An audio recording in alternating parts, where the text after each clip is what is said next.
everybody? Keith here. Hoping everybody's having a good day, enjoying life, living life, loving life. Want to remind everybody, hit that like, share, and subscribe for me. There's a PayPal link down there for anybody that wants to share some love. Always appreciated.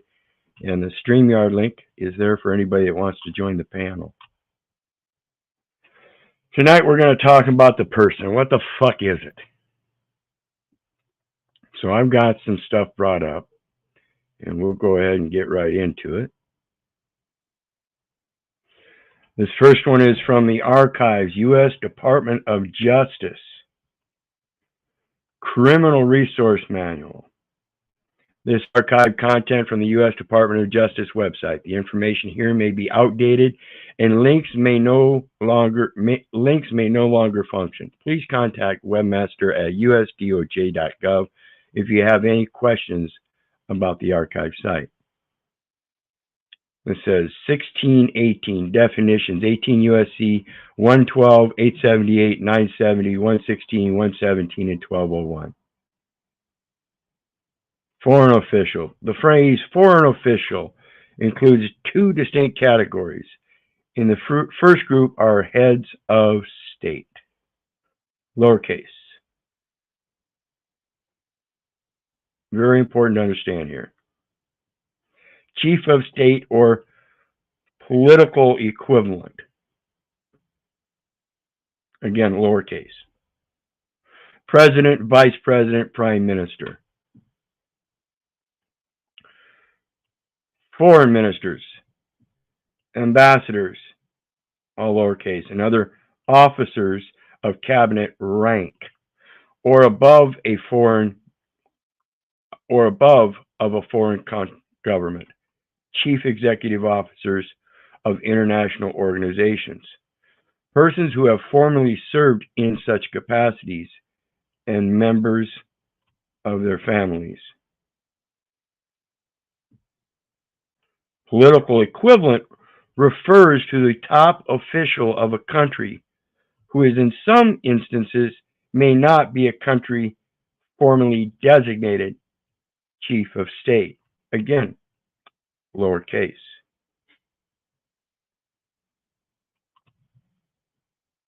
The added clause, while in the United States, serves as a territorial limitation. See 18 U.S.C. 5. As to all of the violations directed against this category of persons, but the purpose of the victim's presence is immaterial.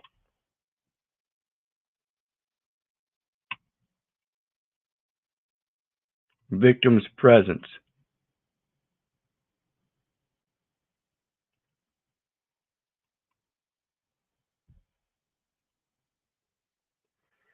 As indicated in House Resolution Report number 1268, Suprat 2, the term a three-quarter officer of cabinet rank or above is intended to include, without being limited to, a member of the government of any nation who is the head of an executive department, the presiding officer of a nation's legislative body, or a member of a nation's highest judicial tribunal. As a member of this legislative body, it is my index finger that gives directive through writing or appointing, the words that come through me. I'm just a pass-through, and they have a certain credence to them. The second category of foreign officials is persons of foreign nationality who are duly notified to the United States as officers and employees of a foreign government or international organization, but only if the person's presence in the United States is attributable to official business. Attributable to official business and not in contract of official business. Performance of the functions of public office, say, trade or business. Other terms that are synonymous. Procedures for foreign governments to make notification to the United States, as well as for designation as an official guest. They're the host, you're the guest, right? have been published at 22 CFR 2.3. That's the foreign nationals. To obtain information whether a person has been duly notified or received designation, contact the Office of the Chief of Protocol, Department of State. Remember those UPU protocols? Same thing. It's like a requisite. They're required first. As proof of status, that office will furnish, on request, a certificate in proper form, admissible in evidence under Federal Rule of Evidence 9021. The category of officers and employees of foreign governments include those at embassies and consulates, those at missions of their governments to international organizations, and those at trade or commercial offices. Remember the trade fairs? United States business means United States business. It's a trade, right? A trade or business. The performance of the functions of public office of foreign government. The definition also includes any members of the family of a foreign official in the second category, but unlike the first category, a family member's presence in the United States must be in connection with presence in the United States of the related foreign official, not something domestic within the United States. Okay? Let me check. And that link is down there for anybody who wants to come join. As Russ is rebooting, might take him a minute, but hopefully he'll come back up.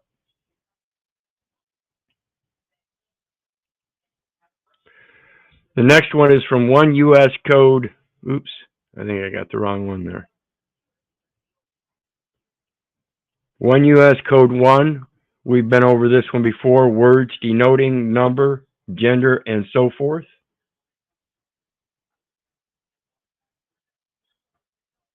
And for the word person, it says the word person and other, and whoever include corporations, companies, associations, firms, partnerships, societies, and joint stock companies, as well as individuals. So like I asked before, in one of my shorts here that I put out earlier, are you a consultant firm? Are you an investment firm? Are you an accountant firm? Are you a brokerage firm? Are you a securities firm? What kind of firm are you, if that's the presumption, or is it ambiguous and covers pretty much all of them? This is why we've got to break those presumptions. The next one is 1 U.S. Code 8. So now that we know person means whoever, and corporate, these are all synonyms. So individual is the same as a person. Companies is the same as a person. Stock companies are the same as person. Or excuse me, joint stock companies. Now this is in their terms, but it's kind of an antiquated term because today it's more LLC. We'll see that at the end here. So 1 U.S. 8 is person, human being, child, and individual, as including born alive infant. So person is also synonymous with human being, child, and individual. So person and individual, as we saw earlier, were synonymous, and now it's including human being and child in that as well. And it includes born alive infant. So child and human being mean born alive infant in the general sense. Particular sense, or specific sense, it's naming person as an individual in there as well as the previous code we saw corporations, companies, stock, joint stock companies, and da-da-da-da. These are all synonymous with person.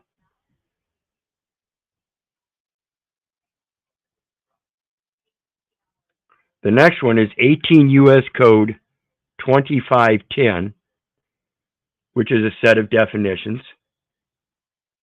Number 6, and it says person means any employee or agent of the United States or any state or political subdivision thereof.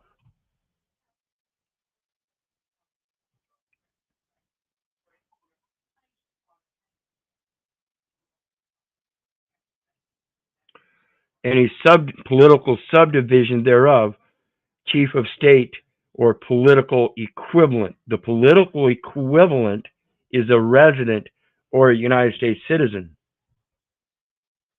Resident is the agent operating the United States business.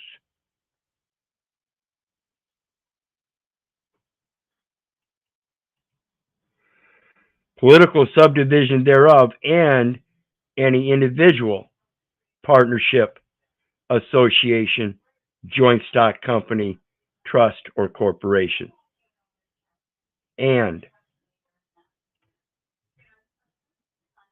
so the person is an employee or agent of the United States or any state or political subdivision thereof, is the municipality or political subdivision. May have voting zones.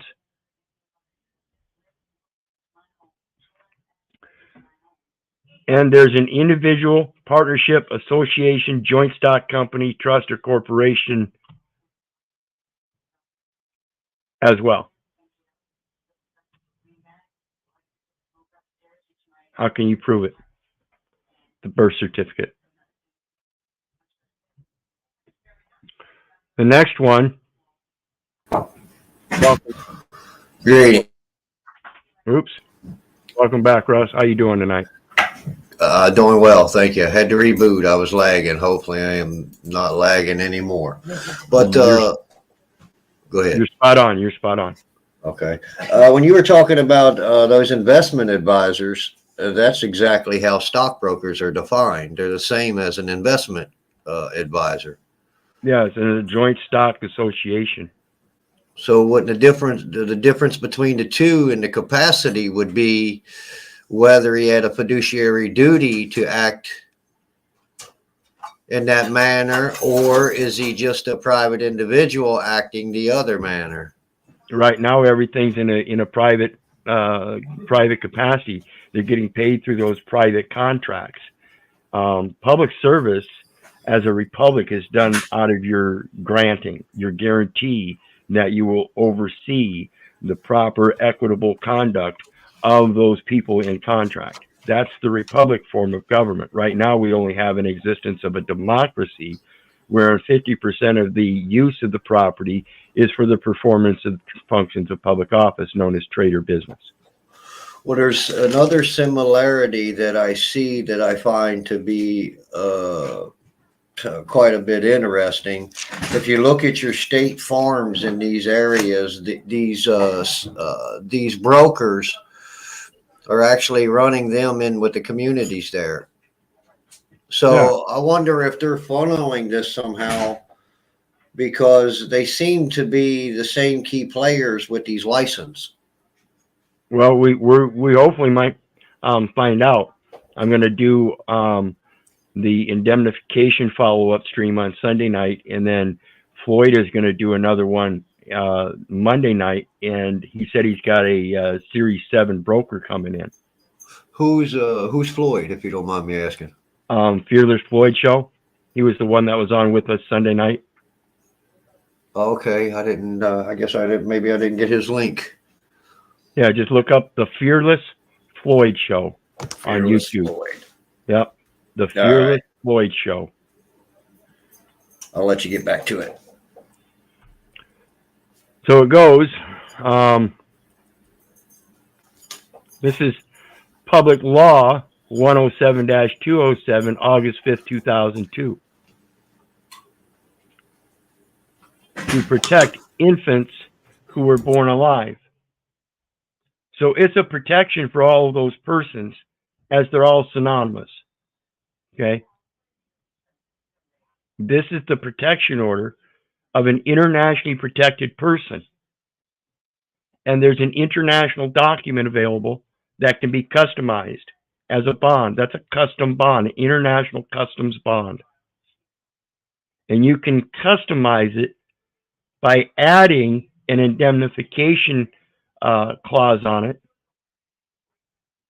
which has warranted information, which is a guarantee. That's what you're granting, is the guarantee. But the guarantee stays with you. That's the warrant. In all of your signing all these documents known as security instruments that can be securitized, that's what's happening. They're securitizing it. You sold something. You sold warranted information as being true and correct, and it's not.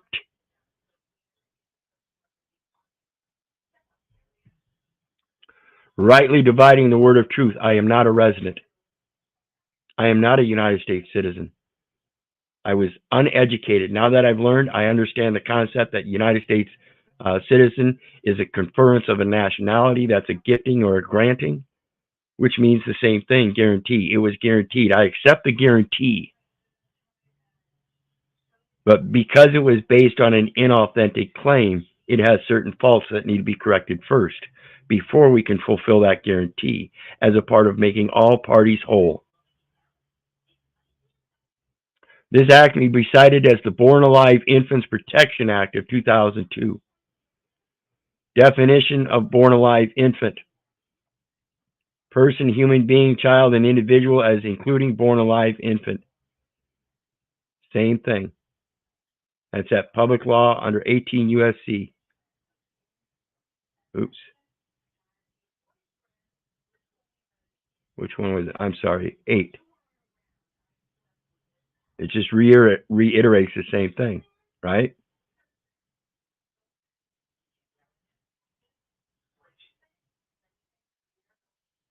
It's saying the exact same thing.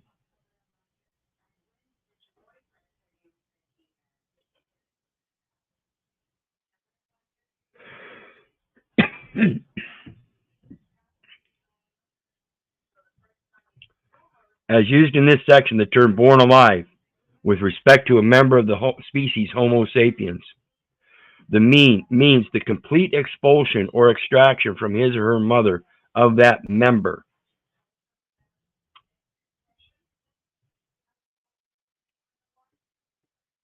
You have the member known as the born alive infant, and then the placenta. It too is born alive. Or is it born? See, that's the thing. It hasn't been extracted. They cut it off. Is that the wrong order? I don't know.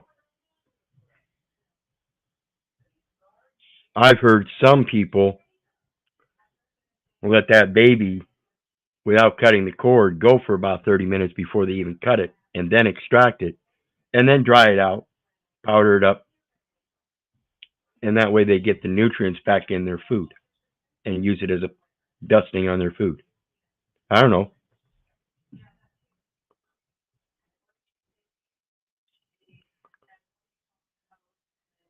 At any stage of development, who after such expulsion or extraction breathes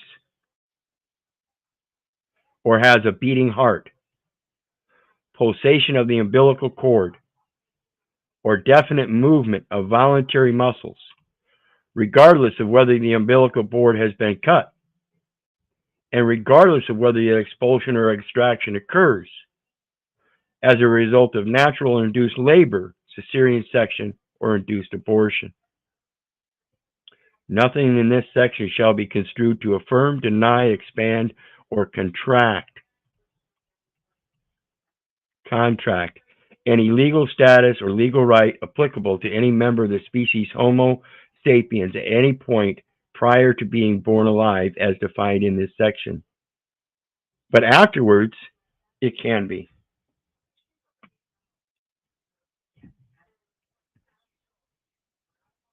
When did it get applied? The legal right was established in a spell of illness on mom's first day. That was the contract.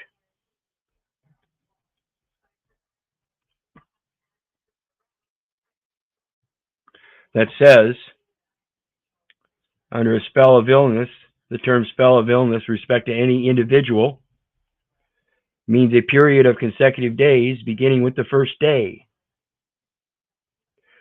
not included in a previous spell of illness, on which such individual is furnished inpatient hospital services. So when mom gives birth and that baby is born alive, that born alive infant now receives inpatient hospital services, and a person is named, an individual is named, so they can attach it and say, okay, that's the burial trust. In case that baby dies in their care, there's a surety and indemnification on that public side.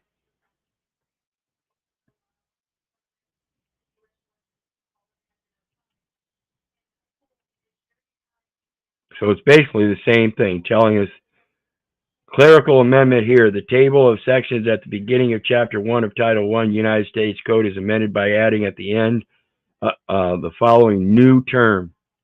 So this is a new term since 2002.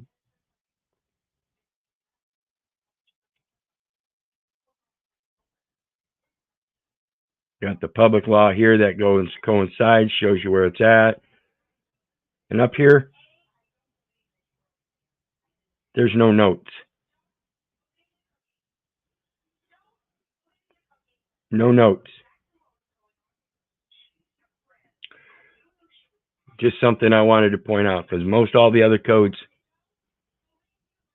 have notes.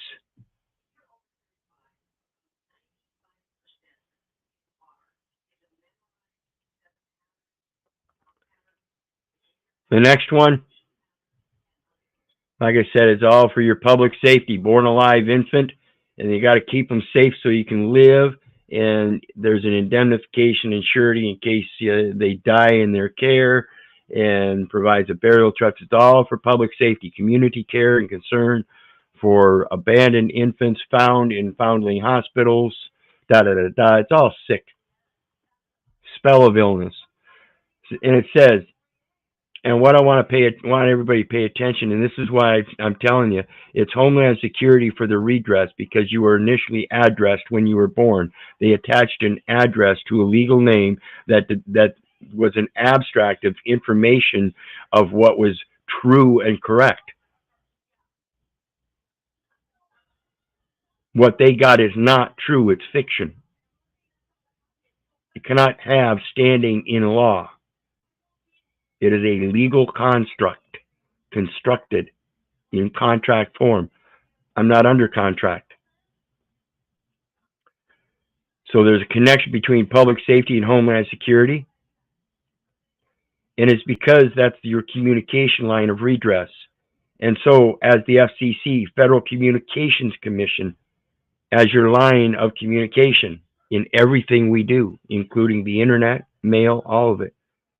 A primary expert on public safety and Homeland Security matters. Federal Communications is the primary expert on public safety and Homeland Security matters. Espionage laws, the Patriot Act, the whole 9 yards. Tax treaties, international treaties, ICRC, International Commission on Red Cross. The Public Safety and Homeland Security Bureau promotes the public access to reliable 911 emergency alerting and first responder communications. Now, that's limiting it in this sense because it's public information, but on the other side, you have every right because you're the grantor, that you're the one that guaranteed it. When you find that you made an error, you have the ability to access those records for the correction of the error on the private side. So you have a greater access because of that information originating from you. So it's not just the public record side. You get access to the private side to make those corrections so that the public side will make sure they have accurate information from now on because currently it's not. If their public record has to have integrity and the information's wrong, then you got to correct it. And again, they're not going to. It works to their benefit. We do this by developing and implementing policies consistent with the FCC's statutory authority. Statutes being contract terms and conditions required to implement, notice the language, to implement their authority under that contract as a commercial aspect for their policies. It's not law. To ensure, you can insure, ensure, or assure, and that's AS. As sure, as in as set. It is what is done is what is done is what ought to be done. There is nothing new under the sun. It is as set. I as sure you. He who hateth suretyship is sure. To ensure that our nation's, capitalized, first responders, and the American public, capitalized. So we have the American public, which is the American nationals, and our nations, which is the United States nationality, the citizens, the United States businesses. To ensure our businesses, first responders, and the American people have access to effective and reliable communications. And by collaborating with federal government partners responsible for protecting the business communications infrastructure, nation's communication infrastructure. At the FCC's Public Safety and Homeland Security Bureau, the public safety is job one. What public? The American public?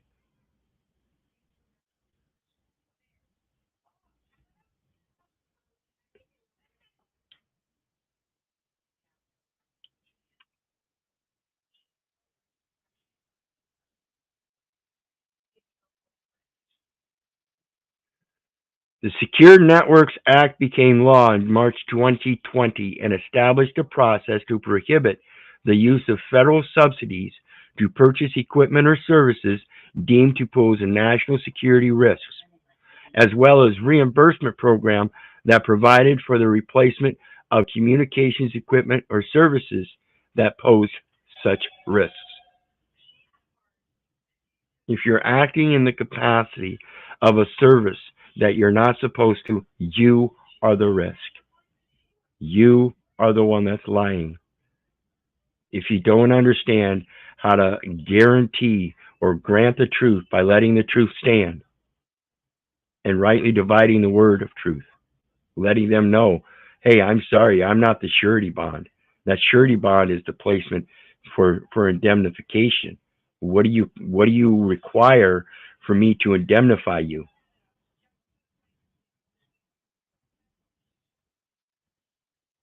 If it's reasonable, you can accept it, except for value. I've got some other documents that I want to show people, but I'm going to wait till Sunday night in relation to that indemnification.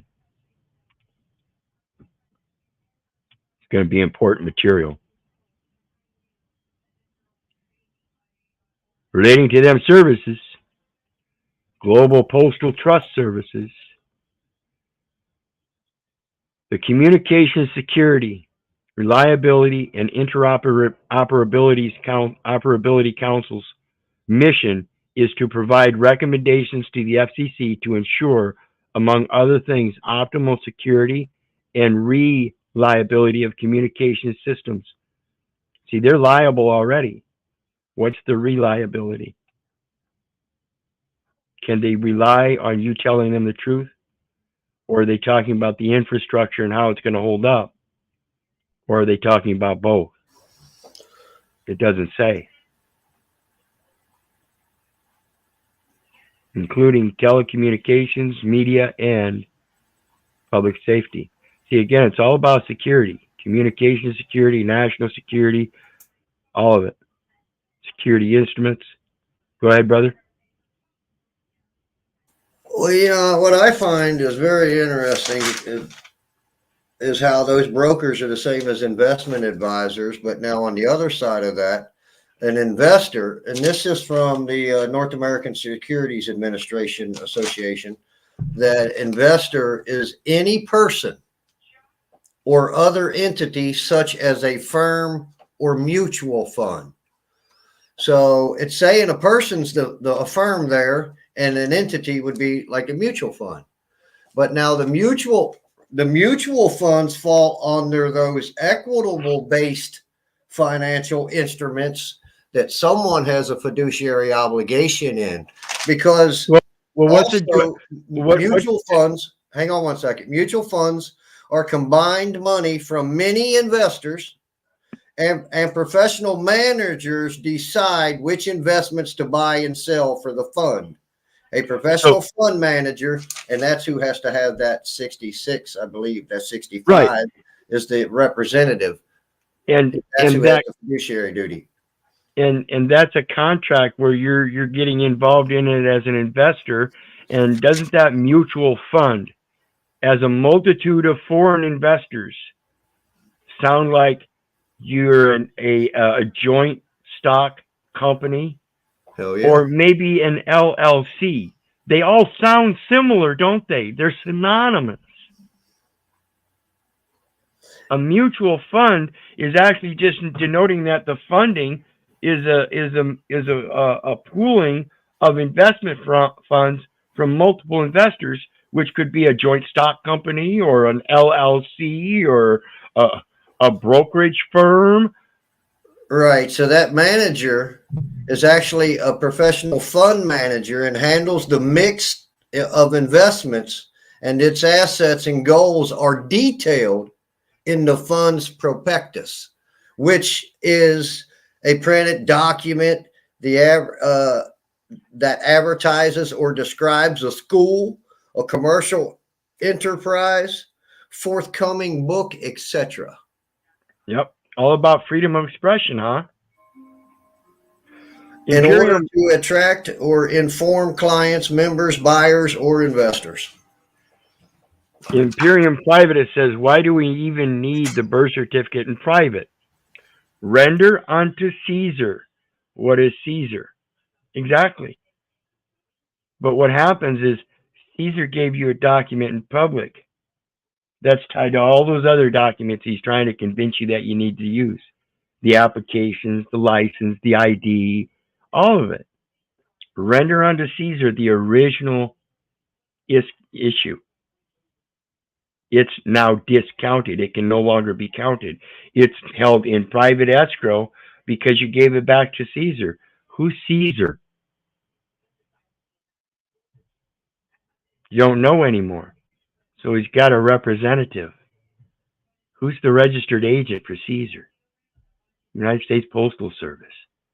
They even have their own money. They even have their own funding. They have their own stamps.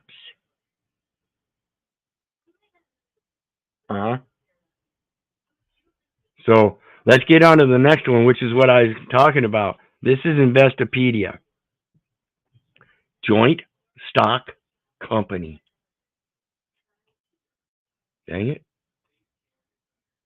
And where we've heard that again was in that SS16, where it talked about the certificate of election coverage and how certificate is defined. And it's all got to have a handwritten statement of intent, and that's what the oath is presumed to be. It's a handwritten statement of intent that they sign that they will uphold the laws of the Constitution of the United States, known as the supreme law of the land.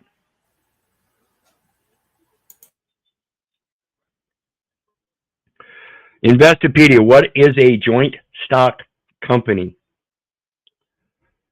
A joint stock company is a business owned by its investors. So if the beneficiary is deemed to be the true owner, and the United States citizen is a United States business, and it's got a joinder because it's based on the stock of the United States, with each investor owning a share of the company based on the amount that they invested. Based on the amount that they invested. And remember, folks, the system now doesn't work on dollar for dollar. It works on credits. HGR 192 says you can't make an exchange or demand an exchange in a species of dollar for dollar. You have to allow for a variance. You have to allow for somebody to be able to call you and raise the bet. Of the company based on the amount they invested. So if you're not going to invest dollar for dollar, what do you invest in? There's an acceptance and value form, acceptance for value form I'm going to show on Sunday night's video. And a tax protection agreement too. It is predecessor to the modern day corporation. Predecessor to the modern day corporation and other types of registered companies in the U.S.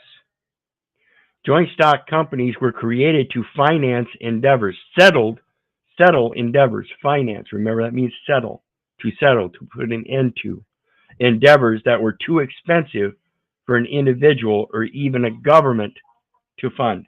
What in the name of God would be too expensive for a government to fund other than the very act of God?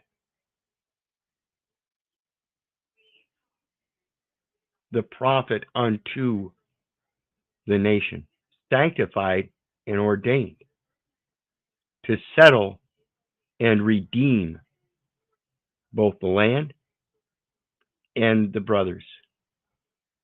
The owners of joint stock company expected to share in its profits. Today, U.S. companies are not organized as joint stock companies. While one could describe a business with shareholders using the term joint stock company, there is no such registration option. This is why synonyms are important in the research to learn the etymology of the words and the cause and construction of them. Because the cause and construction of limited liability companies is because of the joint stock companies. That's the cause. Well, the cause is the modernization of that very term. And the construction of the LLC is because the laws have changed and allowed LLCs to operate and have generally all the power they need without having to be organized or being permitted to do business, simply because they hold a limitation on liability, which is they waive the liability. They're not taking upon liability. It's a private member association, and their bonds are put in private placements in an escrow holding. We'll talk more about that Sunday night.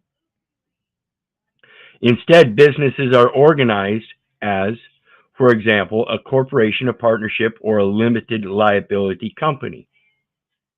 It's organized as, but it's not organized under the laws of the United States. It's organized as.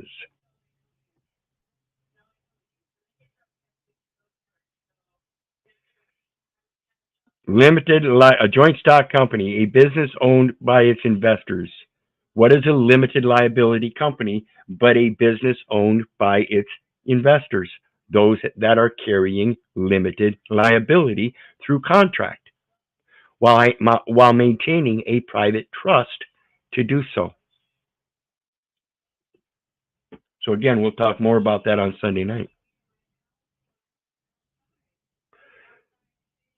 Characteristics of a stock joint company, personalities of a joint stock company, persons of a joint stock company, shareholders of a joint stock company, Holders of shares. I am a holder of 3 shares at the moment. And they're authenticated by the state seal in full faith and credit. Of a joint stock company had unlimited liability for company debt. In the U.S., the legal process of registering as a corporation or limited liability company reduces liability to face value of stock owned by the shareholder or the contribution of the LLC member. And again, in the U.S., the legal process of registering as a corporation or limited liability company is with the SEC. And you register a private placement, and the escrow holder is the Postal Service. They're the registered agent that's supposed to hold the title for the beneficiary. Guess what? There's co-beneficiaries. Bureau of Fiscal Services for the Treasury of the United States, or excuse me, Treasury of the United States, which is the fiscal agent of the United States. In Great Britain, the term limited has a similar meaning. The shares of a joint stock company are transferable. So again, that share of stock that I have, that bond, is a transferable document.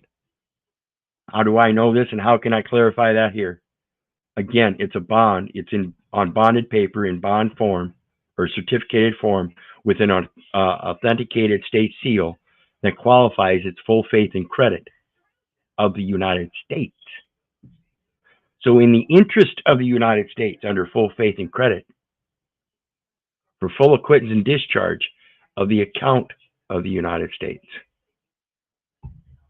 so that no person shall be held liable in any court.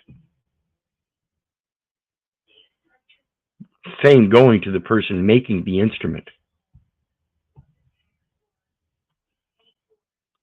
See, the bond is already there, and you're going to transfer that.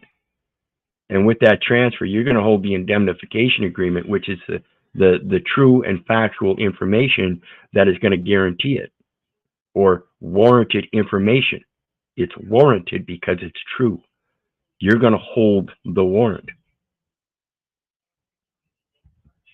And they're going to have association with it. And warrant is also a need, isn't it? Or something. A what? A warrant, is it considered a need or something? It's a guarantee. Yeah, it's synonymous with required. Okay, required. In a sense, yeah, okay. It is required because it was guaranteed. The effect is that it's required because of the cause. It was guaranteed, so now it must be done. A man is bound by his words. Shares of a private joint stock company are transferable between parties. That's why you keep it private. It's in private holding. You transfer it between parties from the public to the private. But the transfer process can be limited by agreement, the indemnification agreement. For example, 2 family members. This is where you include your family members in the trust and let them know this is to indemnify all my family brothers. And I love my neighbor as myself. I treat him as my brother, so I can redeem my brother too and name him in my trust. It's that simple. Historically, due to the nature of joint stock company unlimited liability, meaning you can qualify for unlimited indemnification as well. Equal consideration for indemnification as there is for liability.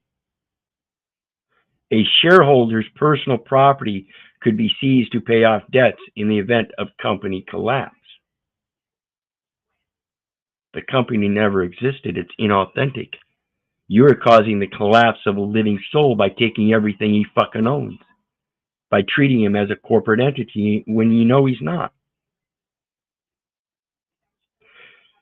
Types of joint stock companies. Registered company. A company registers with the state and local authorities to be legally allowed to conduct business in the organizational form it selects. UCC1. doing business as UCC1. Chartered company. And this is a company that is incorporated under the nation's royal charter, contracting with the federal business with the national charter. Chartered companies may have certain privileges that relate to conducting their business operations. Privileges. Such as the privileges doing them abroad. And therefore, even they have to have a trading with the enemy agreement under an international treaty to make sure they don't violate domestic laws that they're organized under to run their business here in the United States. They all interplay. Statutory company is one that is established by an act of nation's legislator to provide public services that benefit the populace. The company's responsibilities and privileges are detailed by the act. Statutory company statutes. Contract terms and conditions required to implement statutory contracts, statutory companies, statutory commercial terms. It's required. And that's under the federal acquisitions regulations, and therefore it has to be done for the interest of the United States by requirement,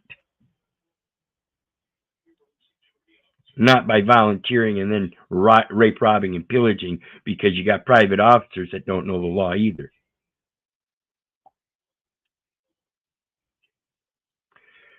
Joint stock company versus public company. That's telling us there's something an opposing dynamic of a joint stock company. A joint stock company, as it said earlier, was talking about private. While a joint stock company is not a specific legal form of business entity in the U.S., the term could be used to describe a corporation, partnership, limited liability company, or public company, in fact. So there's a partnership that was established through the conference of a nationality known as a United States citizen, also known as a United States business, in fact. But nobody ever educated me, in fact, on how to run that business, nor did anybody educate me that I wasn't, in fact, a resident, a federal, state, or municipal officer or agent whose resident presence was deemed necessary by the board, first and foremost, in order to conduct that trade or business, in fact. And I never made a statement certifying that, handwritten, and signing it separately than all other documents stating that intent. The joint stock company has a historical association with the unlimited liability and potential for seizure of personal assets to satisfy outstanding debts. So what that's saying is any debt the United States can't satisfy, it's outstanding. It's standing outside of the United States. Now you have the ability to go after the private man and his private property. Just go to the United States full faith and credit. It operates through his bond too. That birth certificate for him is a surety bond too. Indemnify him. Part of that indemnification, of course, is furthering education. Part of the qualifying indemnification terms is that if it is violated, there's a qualifier for civics and bonding, so you can redeem your brother so he doesn't do that again. He doesn't sell off his possessions through bad acts and deeds. He knows what the fuck he's doing from now on. He knows what that debt really is. He knows that birth certificate is there and he can use it. A modern day public company with shareholders is still a joint stock company. Notice that's lowercase. And the United States, known as a corporation, is a public company. And you're holding that under the full faith and credit of the United States through a subsidiary company known as the state, in this state and in the United States. It's still a joint stock company, but its legal status limits shareholder liability to ownership contribution amounts. Again, if the shareholder and the liability is limited to that shareholder, and that shareholder is the owner, How is he liable? The only way he could be liable is if he gave false information to the trustee and they operated on that false on that false information. That's what you've done. Indemnify them, recognize the error, let them know you made the error. You understand they committed some errors on it too, but you're not coming after their title or their office. You just want to correct the record because you paid into a system that you weren't qualified to pay into, and therefore you need to get that back so their record will be balanced and discharge the debt from the United States.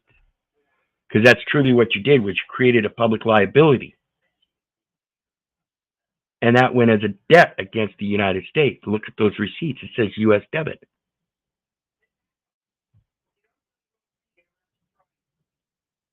You know what I find funny is I reached out to Securities America today, and told them I was interested in speaking to a broker about some things. And anyway, you know how they are. They end up sending me to the complaint department, and then I had to leave a message. But what's interesting is I wasn't on my phone. And the only thing I'd done was left Russell. And when the gentleman called me back, he knew exactly who I was. Well, I'm sure. Word will get around.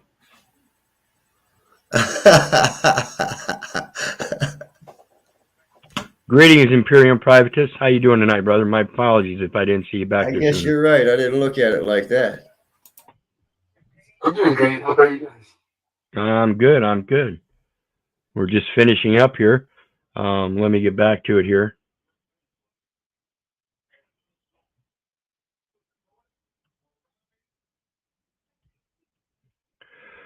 A short history of joint stock companies. There are records of joint stock companies being formed in Europe as early as the 13th century.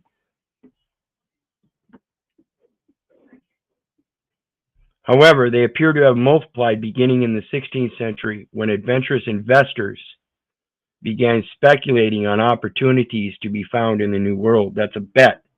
Remember that bet? Speculating is a bet. It's a big gamble. That's all it is. That's what investors do. They gamble. European exploration of the Americas was largely financed by joint stock companies.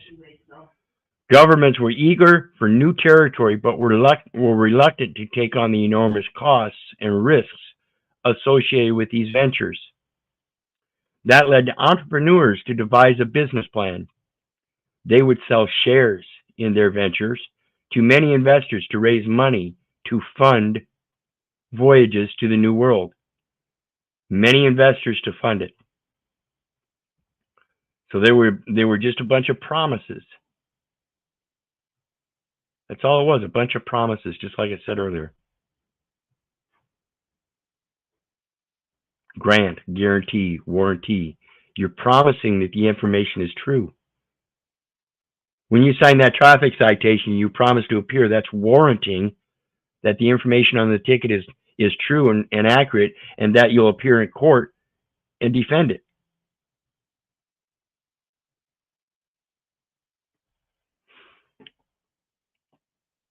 The potential for resources to be exploited and trade to be developed was attractive to many investors. Others wanted to claim real estate in New World and establish new communities that would be free of religious persecution. In American history, the Virginia Company of London is one of the largest and most famous joint stock companies. That's why a lot of your companies are registered in Virginia.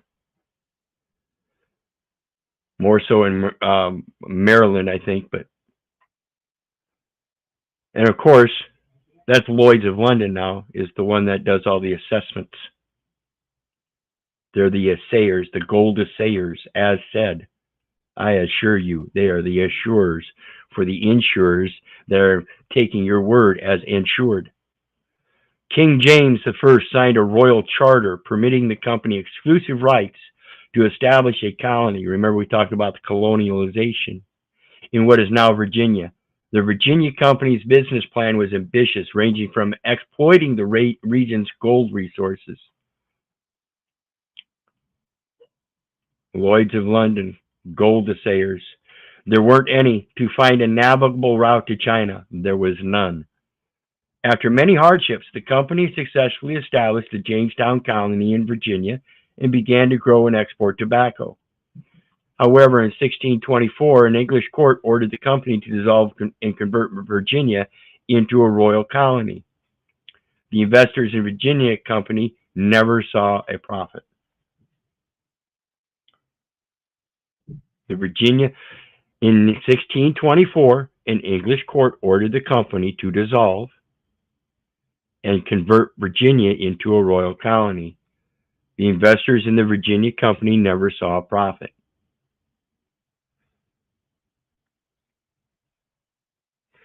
Why were joint stock companies important in U.S. history?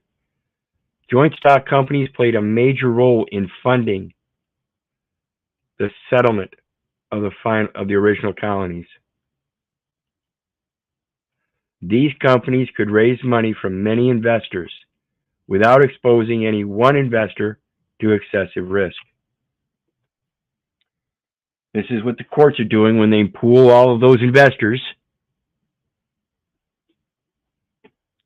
They're hiding them. They're not exposing it. It was undisclosed.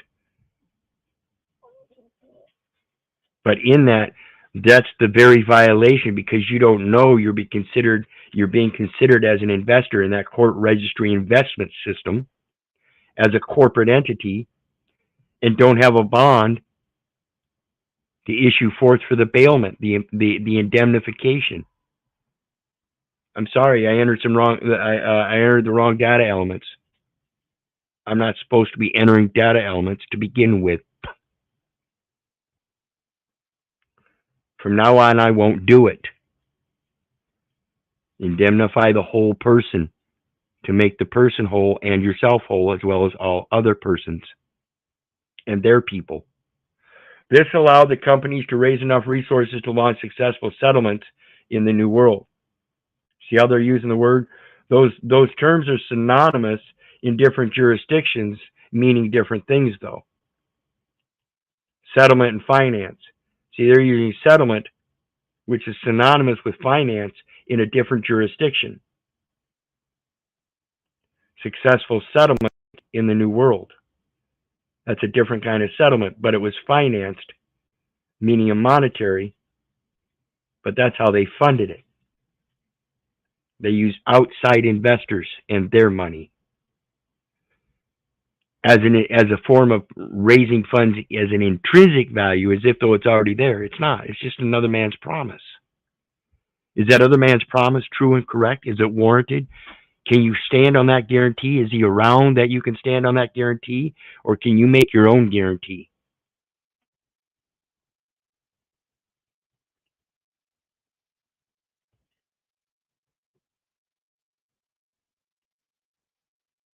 Do joint stock companies still exist? Does Jesus still exist?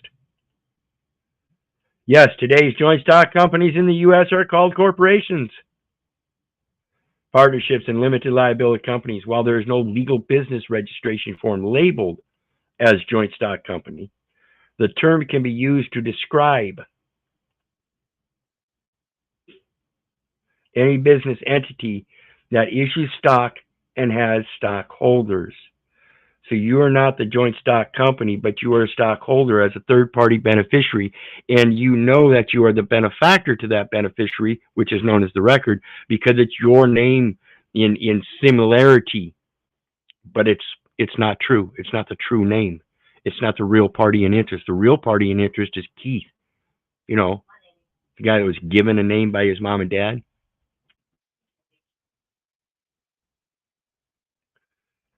Joint stock companies then and now can raise a large amount of money by issuing shares to various individuals, or you can buy a large number of those issues because you have a primary interest to satisfy debts. unit by unit, unit for unit, rather than dollar for dollar. United States. Is it United States or United States? And with that, we come to the end, guys.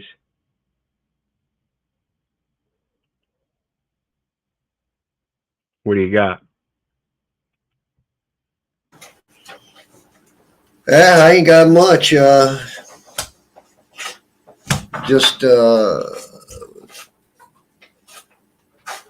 kind of hoping things change pretty quick. I ain't hoping, but I'm waiting. I'm waiting for it. Well, do you know a difference now between the supposed political presumptions and the capacities of performing the functions of public office and all here that? on the table, Mom. Yep.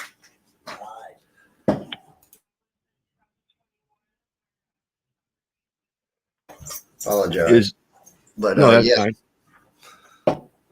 Because see, that's that voter registration and the voting zones and the zoning improvement plan with the zoning ordinances both for the county and the city, and everything's got to be certified as true and correct. It has warranted information. The information in it warrants that it's true enough that we should go get this man. That's what a warrant is. And you're selling it. You're not meant to. You're not supposed to sell the truth. The truth stands alone. It needs no defense. And when you put information in that system, then they call you up to defend it, and you say, yeah, now you're defending something that you say is true by negating what that is, and you don't know how to negate what that is because you don't know what the truth is yet. That's what those investment managers are investing those investments in, are ignorance. Yeah, you keep calling yourself a United States business. Yeah. They know you don't know the truth. You keep calling yourself a resident. They know you don't know the truth. Well, that's why they say knowledge makes a man unfit to be a slave. Yeah. Absolutely. Yeah. And that's why I say a man's intellect is limited and biased by his vocabulary. If you're not a slave, show it. Your actions will speak louder than your words. Sometimes you just need to shut up. All right. With that, you guys got anything on the way out? No, I'll end with what I always do. Be the change you wish to see, and popularity without a positive purpose is pointless and valueless. Much love, everybody. Absolutely. Back at you. How about you, Imperium? No, nothing much. Just, I mean, it was great content, but I answered my question about the birth certificate. Runs around to Caesar. What is Caesar's? Yeah, you're supposed to give it back to him, so give it back to him. Just because you don't have it yet doesn't mean anything. See, the dollar bills and all that stuff, those are derivatives. Once you realize what the true coin of Caesar is, in this world of Caesar where everything's full faith and credit, it's that seal. Give it back to him.